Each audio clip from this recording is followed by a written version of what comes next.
Hello everyone, welcome back to our channel the law seekers. पिछले video में हमने बात करी थी लीजेस क्या होती है, लीजेस बनाई कैसे जाती है, कितने ड्यूरेशन की बनाई जाती है, लीज की पार्टीज़ कौन कौन सी होती हैं। आज की वीडियो में हम बात करेंगे rights and liabilities of lessor and lessee. तो चलिए शुरू करते हैं।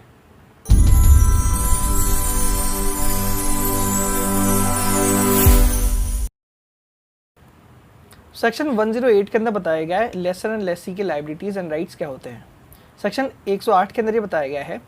कि अगर कॉन्ट्रैक्ट टू कॉन्ट्ररी नहीं है या कोई लोकल लॉ नहीं है या कोई यूजेज नहीं है, अगर ये सब चीज़ें नहीं है तो इनको छोड़कर लेसर और लेसी के बीच में जो आगे बताए गए रूल्स है ना, वो राइट्स एंड लायबिलिटीज़ होंगे। अगर उन्होंने कोई कॉन्ट्रैक्ट कर लिया है और डिसाइड कर लिया है हमारे बीच में ये राइट्स एंड लायबिलिटीज़ होंगी तो वो प्रिवेल करेंगे। और अगर उनके बीच में ऐसा कोई कॉन्ट्रैक्ट नहीं हुआ है या कोई लोकल लॉ नहीं है या कोई यूजेजेस नहीं है वहाँ पे, तो उनके ऊपर आगे बताए हुए जितने भी राइट्स एंड लायबिलिटीज़ है वो एक दूसरे के लिए लागू होंगे। सबसे पहले क्लॉज ए के अंदर बताया गया है कि लेसर की लायबिलिटी है कि वो लेसी को उसकी प्रॉपर्टी के अंदर कोई मटेरियल डिफेक्ट है जो कि उसके यूज़ से, जो इंटेंडेड यूज़ है, लेसी जिस काम के लिए उस प्रॉपर्टी को ले रहा है, उस इंटेंडेड यूज़ के ऊपर उस मटेरियल डिफेक्ट का बहुत फ़र्क पड़ सकता है या बहुत फ़र्क उसका पड़ेगा। ऐसे डिफेक्ट की नॉलेज देना, ऐसी डिफेक्ट की इन्फॉर्मेशन देना लेसर की लायबिलिटी है। और ऐसी जो डिफेक्ट है वो लेसी एक ऑर्डिनरी आदमी की तरह जांच पड़ताल करने पे पता नहीं लगा सकता। मतलब अगर लेसी ने जांच पड़ताल करी एक सिंपल आदमी की तरह, उस केस में वो ऐसी डिफेक्ट को पता नहीं लगा पाएगा। और ऐसे डिफेक्ट के बारे में लेसर को पता है और लेसी को नहीं पता। ऐसे केस में लेसर की लायबिलिटी है कि वो लेसी को बताए कि मेरी प्रॉपर्टी में ये मटीरियल डिफेक्ट है। क्लॉज बी के अंदर बताया गया है कि लेसी जब भी डिमांड करेगा, जब भी रिक्वेस्ट करेगा, ऐसी सूरत के अंदर लेसर की लायबिलिटी होगी कि वो लेसी को उस प्रॉपर्टी की पोजीशन दे, लेसी को पोजीशन में लाए। और ऐसा माना जाएगा कि लेसर लेसी के बीच में ऐसा कॉन्ट्रैक्ट है कि अगर लेसी तय किया गया रेंट पे करता रहेगा और लीज के अंदर जो बताए गए कंडीशंस उनको फुलफिल करता रहेगा, तो ऐसे टाइम तक जितना लीज के अंदर बताया गया है, जितने टाइम के लिए लीज फिक्स किए गए, उतने टाइम तक लेसी जो है उस प्रॉपर्टी का आराम से और बिना किसी परेशानी के यूज़ कर सकेगा। लेसर उसको इंटरप्ट नहीं करेगा। ये लेसर की लायबिलिटी है। अब आगे बताया गया है कि ये जो बेनिफिट्स हैं, जो लेसी के जो बेनिफिट्स हैं, वो लेसी के इंटरेस्ट के साथ जुड़े हुए माने जाएंगे। और लेसी का इंटरेस्ट जिस जिस व्यक्ति के पास जाएगा, जिस जिस व्यक्ति को वो इंटरेस्ट असाइन होगा, उस व्यक्ति के पास वो जितने भी राइट्स हैं वो सब चले जाएंगे। वो जितनी भी लायबिलिटीज़ है लेसर की वो उनसे पूरी करवा सकते हैं।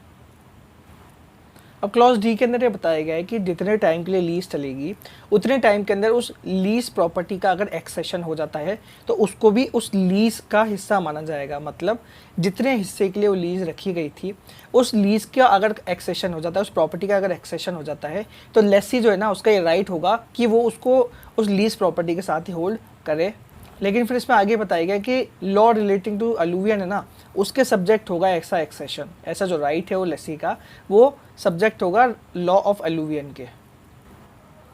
आगे बताया गया है कि अगर वो property fire, Tempest, flood, violence, किसी आदमी के द्वारा किया गया वायलेंस या किसी भीड़ के द्वारा किया गया वायलेंस या किसी दूसरे इररेजिस्टिबल फोर्स की वजह से अगर उसका कोई मटेरियल पार्ट जो है वो होली या पार्शियली अगर डिस्ट्रॉय हो चुका है या फिर सब्सटेंशियली या परमानेंटली वो अनफिट डिक्लेयर हो चुकी है, तो ऐसे में लेसी का राइट होगा कि वो अपने ऑप्शन के ऊपर उस लीज को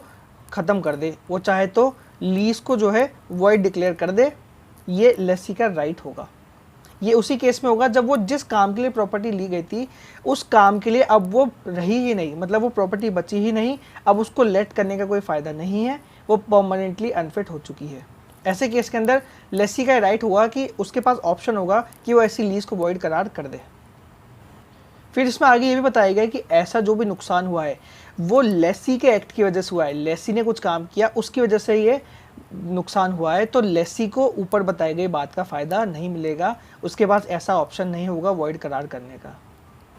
आगे बताया गया है कि अगर लेसर को कोई रिपेयर कराने के लिए नोटिस दिया था, जो रिपेयर कराना बहुत ज़रूरी है, मटेरियल है, अगर उसने ऐसा कोई रिपेयर नहीं कराया तो लेसी जो है वो खुद वो रिपेयर करा सकता है और जो भी एक्सपेंसेस उसके लगे हैं वो जो रेंट पे कर रहा है उसमें से काट सकता है। और ऐसा जो एक्सपेंसेस है उसके ऊपर वो इंटरेस्ट भी जोड़ सकता है। ये लेसी का राइट होगा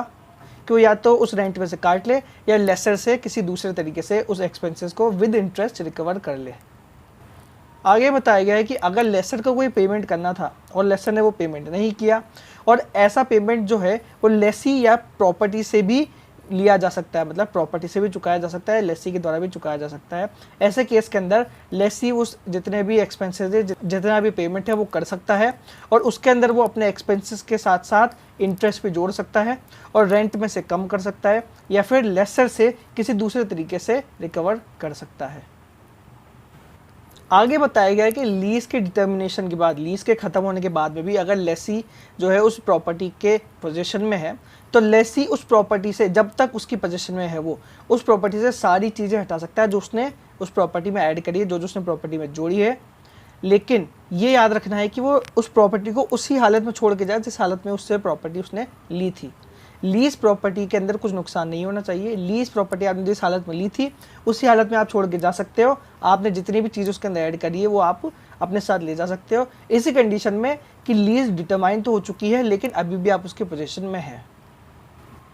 आगे बताया गया है कि अगर लीज डिटरमाइन हो जाती है, लीज खत्म हो जाती है, ऐसी लीज जो अनसर्टेन टाइम के लिए रखी गई थी, कोई टाइम फिक्स नहीं किया गया था, ऐसे केस में जो डिटर्मिनेशन है अगर वो लेसी की वजह से नहीं हुआ, तो लेसी के पास ये राइट है कि उसने उस प्रॉपर्टी के अंदर जितनी भी क्रॉप्स उगाई हैं, जितनी भी बीज बोए हैं, क्रॉप्स बोई हैं, वो उन सबको क्रॉप्स को भी अपने साथ ले जाने का हकदार होगा, और उसके पास उस प्रॉपर्टी के अंदर फ्री इंग्रेस और आउटग्रेस का राइट होगा। वो जब चाहे उस प्रॉपर्टी के अंदर जा सकता है और बाहर आ सकता है, और अपने साथ जितनी भी क्रॉप्स उसने उगाई हैं वो सब भी लेके जाने का उसके पास राइट होगा।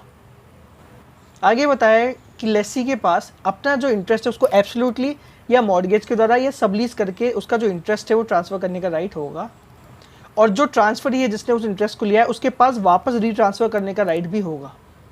लेकिन उसने ये ट्रांसफ़र कर दिया, लेसी ने अपना जो इंटरेस्ट है वो ट्रांसफ़र कर दिया, सिर्फ इसी वजह से उसके ऊपर जितनी भी लायबिलिटीज़ है वो ख़त्म नहीं हो जाता, वो उन लायबिलिटीज़ के सब्जेक्ट ही रहेगा।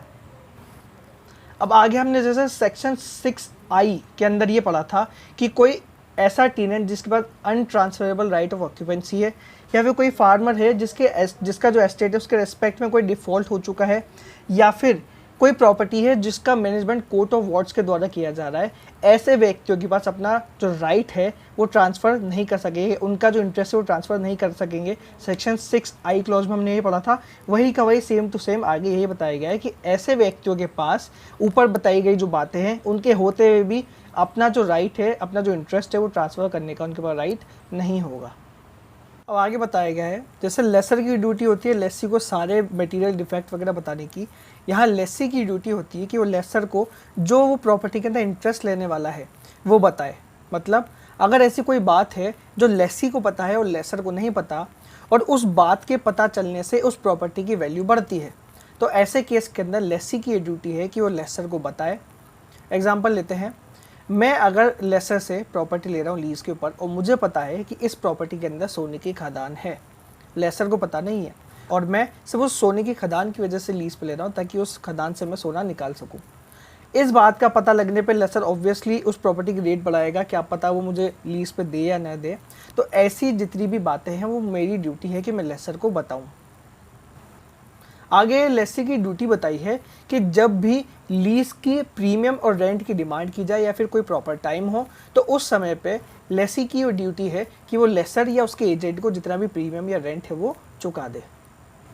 आगे बताया गया है कि ये लेसी की ड्यूटी है कि वो उस प्रॉपर्टी को सही कंडीशन में रखे, और जब लीज टर्मिनेट हो तो उसको सही कंडीशन में रिस्टोर करके दे। ये लेसी की ड्यूटी कि आपने जिस हालत में ली है उसी हालत में आप प्रॉपर्टी को रखें और सुधार उसका करके दे अगर कुछ उसके अंदर खराबी हो जाती है।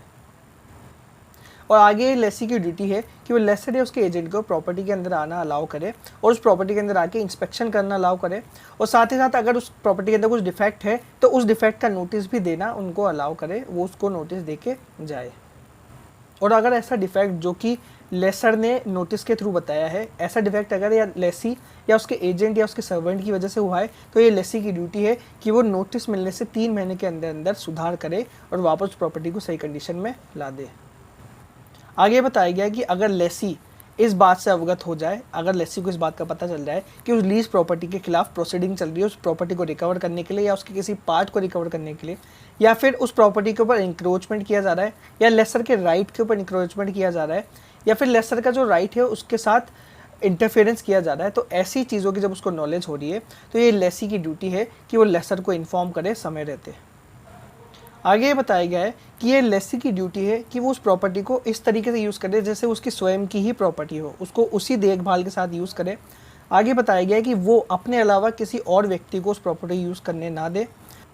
आगे ये भी बताया गया है कि ये लेसी की ड्यूटी है कि वो उस प्रॉपर्टी में लगे हुए पेड़ों को ना काटे, ना गिराए और उसकी लकड़ियों को ना बेचे।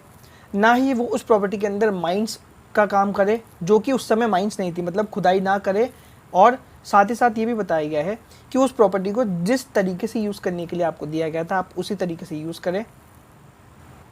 और साथ ही ये भी बताया गया है कि आप किसी इस तरीके से प्रॉपर्टी यूज़ ना करें जिससे उस प्रॉपर्टी का डिस्ट्रक्शन हो या फिर परमानेंटली उस प्रॉपर्टी के साथ इंजरी हो। आगे बताया गया है एग्रीकल्चरल पर्पस को छोड़कर आप लेसर की परमिशन के बिना उस प्रॉपर्टी के अंदर कोई भी परमानेंट स्ट्रक्चर खड़ा नहीं करेंगे। अगर आप एग्रीकल्चर पर्पस के लिए कर रहे हैं तब कोई बात नहीं, उससे हटकर अगर आप किसी पर्पस के लिए उस प्रॉपर्टी के अंदर कोई परमानेंट स्ट्रक्चर खड़ा करना चाह रहे हैं उससे पहले आपको लेसर की परमिशन लेना ज़रूरी है। और आगे ये बताया गया है कि जैसे ही लीज खत्म हो, लीज का डिटर्मिनेशन हो, आप लेसर को प्रॉपर्टी की पोजीशन में दे दे, ये भी आपकी ड्यूटी है। सेक्शन 109 के अंदर बताया गया है कि अगर लेसर अपनी प्रॉपर्टी को ट्रांसफ़र कर देता है या प्रॉपर्टी के किसी हिस्से को ट्रांसफ़र कर देता है तो उस ट्रांसफरी के क्या राइट्स होंगे। इसमें बताया गया है कि अगर लेसर ने लीज के चलते हुए उस प्रॉपर्टी को ट्रांसफ़र कर दिया तो अगर कोई कॉन्ट्रैक्ट टू कॉन्ट्री नहीं है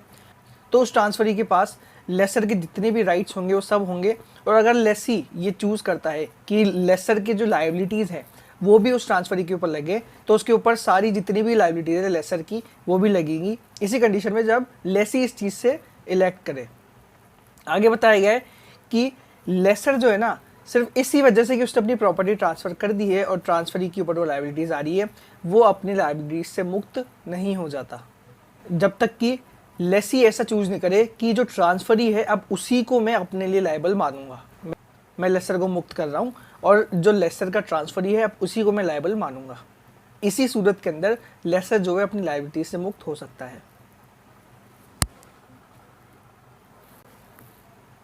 आगे बताया गया है कि ट्रांसफ़र से पहले के जितने भी रेंट का एरियर हो चुका है, मतलब जितना रेंट बकाया है उसके लिए वो एंटाइटल नहीं होगा, ट्रांसफरी उस रेंट के लिए एंटाइटल नहीं होगा। और अगर लेसी को ऐसे ट्रांसफ़र के बारे में पता नहीं है और वो रेंट जो है लेसर को ट्रांसफ़र कर दे रहा है तो आगे लेसी को लायबल नहीं बनाया जा सकता, मतलब लेसी से दोबारा रेंट नहीं दिलवाया जा सकता। अब इसमें आगे बताया गया है कि लेसर, लेसी और ट्रांसफरी तीनों मिलकर ये बात कर लेंगे कि प्रॉपर्टी का जितना प्रोपोर्शन, क्योंकि आप प्रॉपर्टी को प्रोपोर्शन में भी ट्रांसफ़र कर सकते हैं, तो उस प्रॉपर्टी के ऊपर, उस लीज के ऊपर जितना प्रीमियम रेंट है वो कितना हिस्सा उस प्रोपोर्शन के साथ जाएगा, ये तीनों वो मिलके डिसाइड कर लेंगे। और अगर वो तीनों मिलके डिसाइड नहीं कर पाते तो उस कोर्ट से डिसाइड कराया जा सकता है जिस कोर्ट के पास जुरिडिक्शन है ऐसे प्रॉपर्टी के ट्रांसफ़र से रिलेटेड सूट को एंटरटेन करने का। आज के लिए बस इतना ही। उम्मीद करता हूँ वीडियो आपको पसंद आया होगा। लेसर, लेसी और लेसर के ट्रांसफर के राइट्स आपको समझ आ गए होंगे। आपके जितने भी सुझाव हैं मुझे कमेंट बॉक्स में ज़रूर बताइए। अगर इससे पहले कि आपने कोई वीडियो नहीं देखा तो डिस्क्रिप्शन बॉक्स के अंदर मैंने लिख दिया हुआ है, वहाँ जाकर ज़रूर देखिए। मेरे चैनल और मेरे वीडियो को अपने दोस्तों के साथ ज़रूर शेयर करिए। जय हिंद, जय भारत।